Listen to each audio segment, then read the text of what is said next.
지난 일요일 혹시 광화문 근처에 나오셨습니까? 광화문이 아주 그냥 몸살을 앓았습니다.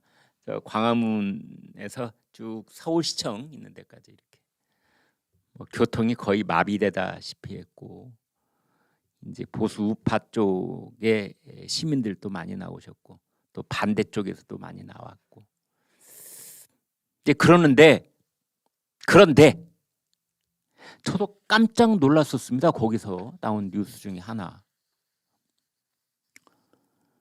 11월 5일 날, 아니 중고등 학생 촛불 집회를 연다는 겁니다. 저기 보시죠. 11월 5일 토요일 오후 4시 광화문역 2번 출구 앞 제1차 윤석열 퇴진 중고등 학생 촛불 집회 준비물 교복 드레스 코드 깔고 앉을 공책. 아니 이게 도대체 무슨 말입니까? 이게 도대체 무슨 말입니까?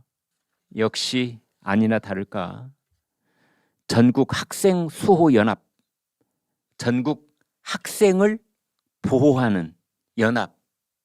그러니까 이렇게 학생들을 선동질해서 11월 5일 날 토요일 날 오후 4시에 광화문에 나와라 하는 사람들이 있습니다. 그런 세력들이. 그런 세력들로부터 우리 순진한 학생들을 보호하기 위한 단체가 또 있습니다. 이게 전국 학생 수호 연합인데요. 이 학생 수호 연합에서 어제 이렇게 했습니다. 정권 퇴진 시위에 중고등학생 모집 포스터를 홍보해서 논란이 된 옛 통합진보당 연루 단체에게 학생 사회의 심각한 사상적 위협이다. 이제 아울러서 서울 도심에서 열린 윤석열 대통령 퇴진 집회에 학생 참여를 종용한 혐의로 전라남도 광주 소재 공립중학교 교사를 정치 행위 관련 추가 고발한다. 이렇게 말했습니다. 이 중고협, 그러니까 중고등학생 이 촛불 집회를 주최하고 있는 그 중고협 대표를 맡은 인사를 봤더니 이 사람은 중고등학생이 아니라 20대 중반이었고 통진당 청소년 비대위원장 출신이었답니다. 또 이번에는 구체적인 이름 하나를 적시를 하고 있는데요. 현재 전라남도 광주에서 백금열 교사가 대통령 퇴진 집회에 참여하고 학생들을 집회에 동원하는 것이 학수연에 적발이 됐다. 우리 학수연은 촛불 집회에 학생을 동원하는 백금열 정치교사를 추가 고발한다. 이랬습니다. 광주광역시의 공립학교의 현직 교사랍니다. 백금열이라는 사람이. 이 사람은 어떤 사람인가 알고 봤더니 민주노총 산하 전국 교직원 노동조합 전교조 광주지부 소속, 그리고 지난 박근혜 정부 탄핵 집회 때 사회를 봤답니다. 촛불 교사로 알려진 인물이라고 하네요. 큰일 났습니다, 여러분. 정말 큰일 났습니다. 저는 이런 일을 이렇게 볼 때마다 눈앞이 캄캄해지는 것 같습니다. 국정감사장에서 국회의원 한 명이 분탕질 치는 것도 걱정이지만 그보다 더 근본적으로 걱정인 것은 이겁니다. 전교조 교사 혹은 통진당 청년대표 이런 사람들이 우리 어린 학생들을, 중고등학생들을 선동하고 꼬드기고 해서 윤석열 퇴진 집회 이런 데 끌어내고 공책 하나 들고 나와 교복 입고 나와. 교복 입고 나와야 사진 찍기 좋지 않습니까? 교복 입고 나오면은 그 사진을 찍어서 이 어린 학생들도 윤석열 대통령을 반대하고 있다. 이거 이제 선동 효과를 극대화를 하려고 그러는 거죠. 그러니까 교복 입고 나오라고 하는 거 아니겠습니까? 이거 어떻게 해야 됩니까, 여러분? 어떻게 해야 됩니까? 저희가 그런 얘기 많이 했거든요. 이 전교조가, 그러니까 전교조가 원래 교사들의 이 복지 향상을 위해서, 오로지 그것을 위해서 일하면은 그거 오케이. 특히 평교사들의 복지 향상을 위해서 일을 한다면 오케이. 그런데 지금 전교조는 완전히 정치 세력 집단화 해버렸지 않습니까? 그것도 완전히 좌편향으로.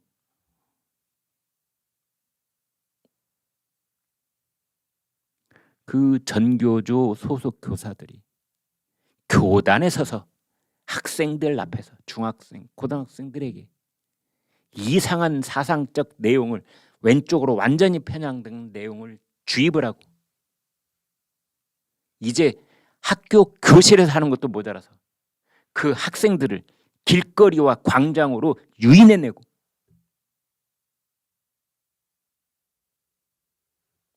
이러한 일들은 1, 2년 사이에 이 효과가 끝나는 게 아니라 30년 갑니다, 여러분. 30년 갑니다. 지금 15살짜리 중학교 3학년 학생, 고등학교 1학년 학생 그 전교조 교사의 유혹과 꼬드김에 그냥 어쩌다 보니 광화문 광장에 나와서 윤석열 대통령 퇴진하라 이거 외치고 들어갔다고 생각을 해보십시오. 30년 뒤 이 사람이 45살이 됐을 때 이 사람이 어떤 행동을 보일지, 이 사람이 45살이 됐을 때 자기 새끼들한테, 자기 자식들한테 또 어떤 밥상머리 교육을 시키고 있을지. 이런 사람들이 자기 생각을 더 심화를 시키고 북한 체제를 동경하는 발언을 밥상머리 앞에서 자기 아들에게 아무렇지도 않게 얘기를 하고 그 사람이 또 교사가 돼서 학생들 앞에 서면 그때 또 어떤 얘기를 하게 될지. 모골이 송연합니다. 모골이 송연해. 윤석열 대통령이 취임 후 첫 국회 시정연설을 했는데 더불어민주당 의원들이 전부 다 불참을 했습니다. 우리나라 헌정 사상 처음 있는 일입니다. 해외에서도 이런 케이스는 본 적이 없는 것 같습니다. 대통령의 시정연설이라고 하는 것은 대통령이 소속한 정당의 어떤 그 정치적인 입장하고는 완전히 다른 차원의 일입니다. 행정부의 총체적인 책임을 진 이 통수권자로서 내년에 우리나라 국가 예산이 600 몇십 조다. 이 돈을 어찌어찌하게 쓰겠다. 그러니 국회가 이것을 면밀히 살펴서 통과시켜달라. 이런 자리입니다. 그러니까 국민의힘과 더불어민주당과 정의당이 뭐 자기네 정당 이익에 따라서 어떻게 저렇게 하고 뭐 다음 선거를 위해서 또 뭐 선거법을 어떻게 손보고 뭐 이런 것하고는 아무런 관계가 없는, 그보다 훨씬 더 몇십 배 중요한 우리나라는 도대체 어디로 가고 있는가, 우리나라의 외교 안보에 대한 기본적인 전략은 무엇이며 우리나라의 복지 정책과 우리나라의 재정 원칙은 어떻게 앞으로 운영이 될 것인지를 국민들이 들어야 되는 겁니다. 그리고 이러한 내용을 특히 귀담아 들어야 할 사람들은 야당 국회의원들입니다. 그래서 그러한 내용을 듣고 거기에 대해서 자기네들이 어떻게 견제를 하고 어떻게 비판을 하고 어떻게 손을 봐야 될지를 지금부터 고민을 해야 되는 게 그 국회의원들의 기본적인 책무입니다. 권리가 아니라. 그런데 더불어민주당 국회의원 169명, 다른 뭐 어떤 거창한 명분이 있는 것도 아니고 윤석열 대통령이 뭐 어마어마한 잘못을 해가지고 그래서 윤석열 대통령을 개인적으로 거기에 대해서 뭐 단죄를 하는 것도 아니고 오로지 지금 67개의 그 유법 사실 때문에 조사를 받고 기소가 되고 지금 수사의 망이 좁혀오고 있는 이재명 한 사람을 구하기 위해서, 이재명 한 사람 앞에 스크럼을 짜기 위해서 대통령의 시정연설을 거부한 겁니다. 시정연설 듣는 거를 거부한 겁니다. 많은 나라들은 여당과 야당, 집권당과 반대당이 그렇게 피가 나게 뭐 이게 싸우다가도 뭐 설전을 주고받으면서 뭐 얼굴이 붉어지도록 핏대가 나도록 싸우다가도 대통령이 시정연설을 할 때는 여야 할 것 없이 한 자리에 앉아서 모처럼 만에 국정감사 끝내고 대통령한테서 내년 나라 살림을 듣고 그중에 뭐 동의할 수 있는 부분이 나오면 여야 할 것 없이 같이 박수도 쳐주고 이게 성숙한 민주주의의 모습인 겁니다. 더불어민주당은 오로지 자기네 당 대표, 그것도 6가지, 7가지 비리 혐의로 연루되어 있는 자기네 당 대표, 그리고 그 당 대표의 왼팔 오른팔을 역할을 했던 김용과 정진상, 이 사람들에 대한 수사가 본격화되자, 그리고 이재명에 대한 사법 리스크가 현실화되자 자기네들이 마치 이재명 대표의 졸개라도 된 듯이 이재명 대표 앞에 막아선 겁니다. 그리고 대통령의 시정연설을 거부했을 뿐만 아니라 우리나라 관례상 대통령이 국회 여의도에 오지 않습니까? 그러면은 국회의장실에서 국회의장, 부의장, 국회의장단하고 그다음에 각 교섭단체 이 정당 대표들 지도부하고 차를 한 잔 마십니다. 그 차담회를 더불어민주당은 거부를 했습니다.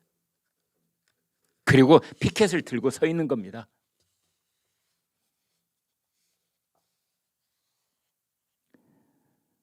국민들한테 미안한 생각이 없는지, 죄송한 생각이 없는지, 그게 자기네들이 어떤 정치적인 입장에 따라서 이럴 수도 있고 저럴 수도 있는 것이 아니라 국회의원으로서 기본적인 책무 중에 하나를 그냥 방기해 버렸는데, 그러고도 세비를 받아갈 염치가 있는 건지. 국민의힘에서는 이렇게 얘기를 했더군요. 이재명을 구하러 민생을 포기했다. 개딸들의 포로가 됐다. 이제 명을 다한 이재명은 물러나야 한다. 이렇게 국민의힘에서는 얘기를 했습니다. 윤석열 대통령은 오늘 시정연설에서 약자들을 위한 복지에 관한 얘기를 했고, 그 다음에 북한이 7차 핵실험을 거의 마무리를 한 것 같다. 준비를 마무리한 것 같다. 이렇게 판단을 한다는 얘기를 했습니다.